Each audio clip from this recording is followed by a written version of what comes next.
All right, welcome back to another episode of Mike Reads. Today we'll be continuing in our series on Adam Smith's The Wealth of Nations with Book 3, Chapter 1 of The Natural Progress of Opulence. Now, Chapter 1 is fairly short, so today's going to be a fairly short read. Normally I would try to combine this with Chapter 2, but Chapter 2 is kind of too long to combine into one read with Chapter 1 and too short to really justify breaking up into multiple reads. So since I'd rather be able to read Chapter 1 and Chapter 2 as two completed reads, today's going to be a short read. Also, I'm fighting the sun right now. It's going back and forth between behind the clouds and not behind the clouds, so that may result in some lighting issues, and I apologize for that in advance. But without further ado, let's dive right on into Chapter 1 of The Natural Progress of Opulence. The great commerce of every civilized society is that carried on between the inhabitants of the town and those of the country. It consists in the exchange of rude for manufactured produce, either immediately or by the intervention of money or of some sort of paper which represents money. The country supplies the town with the means of subsistence and the materials of manufacture. The town repays this supply by sending back a part of the manufactured produce to the inhabitants of the country. The town, in which there neither is nor can be any reproduction of substances, may very properly be said to gain its whole wealth and subsistence from the country. We must not, however, upon this account, imagine that the gain of the town is the loss of the country. The gains of both are mutual and reciprocal, and the division of labor is in this, as in all other cases, advantageous to all the different persons employed in the various occupations into which it is subdivided. The inhabitants of the country purchase of the town a greater quantity of manufactured goods, with the produce of a much smaller quantity of their own labor, than they must have employed had they attempted to prepare them themselves.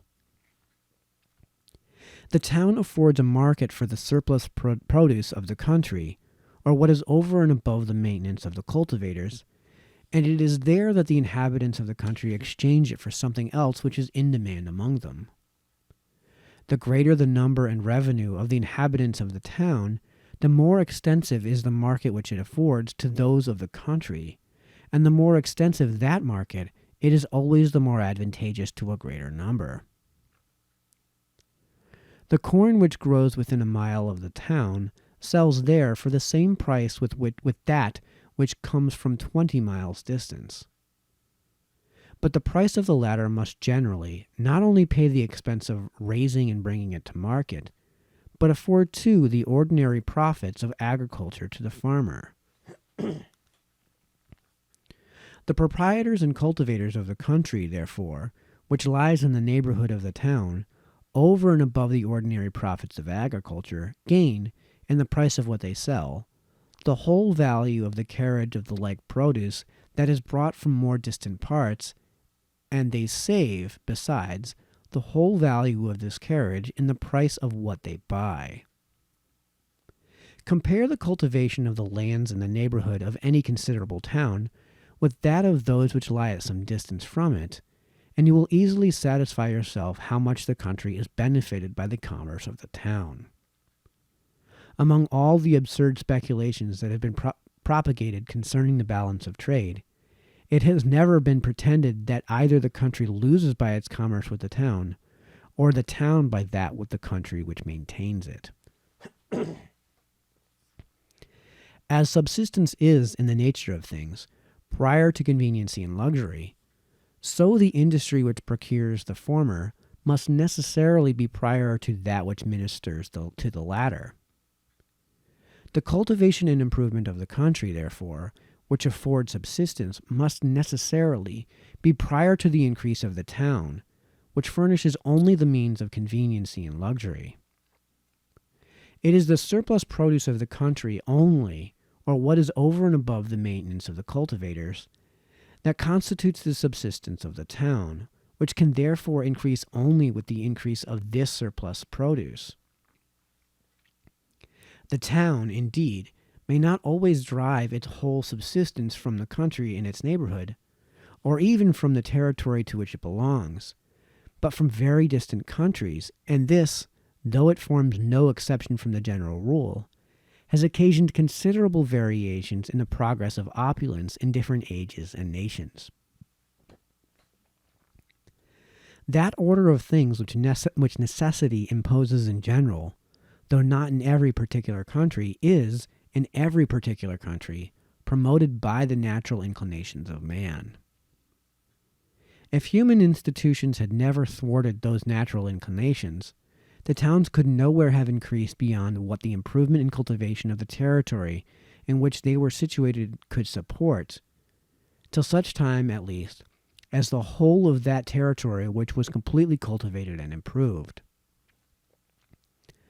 Upon equal or nearly equal profits, most men will choose to employ their capitals rather in the improvement and cultivation of land than either in manufactures or in foreign trade.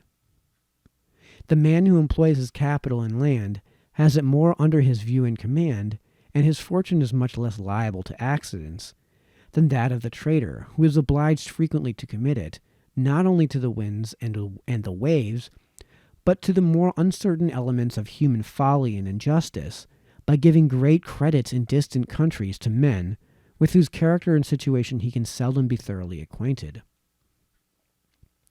The capital of the landlord, on the contrary, which is fixed in the improvement of his land, seems to be as well secured as the nature of human affairs can admit of it. The beauty of the country besides, the pleasure of a country life, the tranquility of mind which it promises, and wherever the injustice of human laws does not disturb it, the independency which it really affords, have charms that more or less attract everybody. And as to cultivate the ground which was the original destination of man, so in every stage of his existence he seems to retain a predilection for this primitive employment. Without the assistance of some artificers, indeed, the cultivation of land cannot be carried on, but with great inconveniency and continual interruptions. Smiths, carpenters, wheelwrights and plowwrights, masons and bricklayers, tanners, shoemakers, and tailors are people whose service the farmer has frequent occasion for. Such artificers too stand, occasionally, in need of the assistance of one another, and as their residence is not, like that of the farmer, necessarily tied down to a precise spot, they naturally settle in the neighborhood of one another, and thus form a small town or village. The butcher, the brewer, and the baker soon join them, together with many other artificers and retailers, necessary or useful for supplying their occasional wants, and who contribute still further to augment the town. The inhabitants of the town and those of the country are mutually the servants of one another.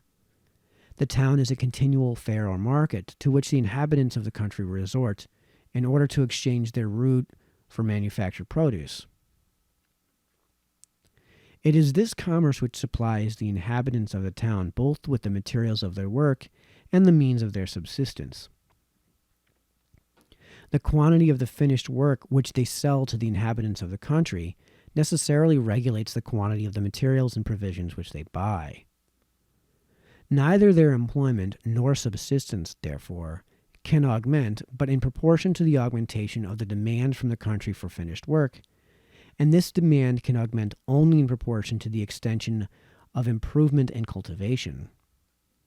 Had human institutions, therefore, never disturbed the natural course of things, the progressive wealth and increase of the towns would, in every political society, be consequential, and in proportion to the improvement and cultivation of the territory or country. In our North American colonies, where uncultivated land is still to be had upon easy terms, no manufactures for distant sale have ever yet been established in any of their towns. When an artificer has acquired a little more stock than is necessary for carrying on his own business and supplying the neighboring country, he does not, in North America, attempt to establish with it a manufacture for more distant sale, but employs it in the purchase and improvement of uncultivated land. From artificer he becomes planter, and neither the large wages nor the easy subsistence which that country affords to artificers can bribe him rather to work for other people than for himself. He feels that an artificer is the servant of his customers, from whom he derives his subsistence, but that a planter who cultivates his own land, and derives his necessary subsistence from the labor of his own family, is really a master and independent of all the world. In countries, on the contrary, where there is either no uncultivated land, or none that can be had upon easy terms, every artificer who has acquired more stock than he can employ in the occasional jobs of the neighborhood endeavors to prepare work for more distant sale. The smith erects some sort of iron, the weaver some sort of linen or woolen manufactory. Those different manufactures come, in process of time, to be gradually subdivided and thereby improved and refined in a great variety of ways, which may easily be conceived, and which it is therefore unnecessary to explain any further. In seeking for employment to a capital, manufactures are, upon equal or nearly equal profits, naturally preferred to foreign commerce, for the same reason that agriculture is naturally preferred to manufactures. As the capital of the landlord or farmer is more secure than that of the manufacturer, so the capital of the manufacturer, being at all times more within his view and command, is more secure than that of the foreign merchant. In every period, indeed, of every society, the surplus part of both the rude and manufactured produce, or that for which there is no demand at home, must be sent abroad in order to be exchanged for something for which there is some demand at home. But whether the capital which carries this surplus produce abroad be a foreign or domestic one is of very little importance. If the society has not acquired sufficient capital both to cultivate all its lands and to manufacture in the completest manner the whole of its rude produce, there is even a considerable advantage that the rude produce should be exported by a foreign capital in order that the whole stock of the society may be employed in more useful purposes. The wealth of ancient Egypt, that of China and Indostan, sufficiently demonstrate that a nation may attain a very high degree of opulence, though the greater part of its exportation trade be carried on by foreigners.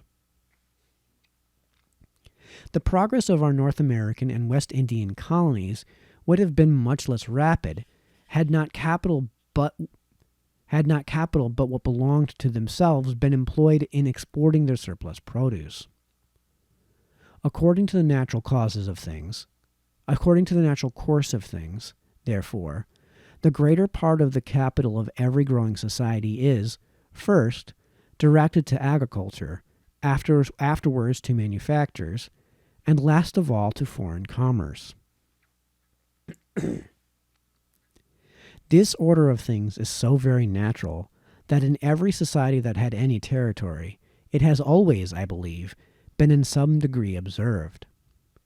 Some of their lands must have been cultivated before any considerable towns could be established, and some sort of coarse industry of the manufacturing kind must have been carried on in those towns before they could well think of employing themselves in foreign commerce. But though this natural order of things must have taken place in some degree in every such society, it has, in all the modern states of Europe, been, in many respects, entirely inverted. The foreign commerce of some of their cities has introduced all their finer manufacturers, or such as were fit for distant sale, and manufactures and foreign commerce together have given birth to the principal improvements of agriculture. The manners and customs which the nature of their original government introduced, and which remained after that government was greatly altered, necessarily forced them into this unnatural and retrograde order. All right, so that finishes up Chapter 1. Our next read will continue on with Chapter 2, entitled of the discouragement of agriculture in the ancient state of Europe after the fall of the Roman Empire. So until the next time, this has been Mike, signing off.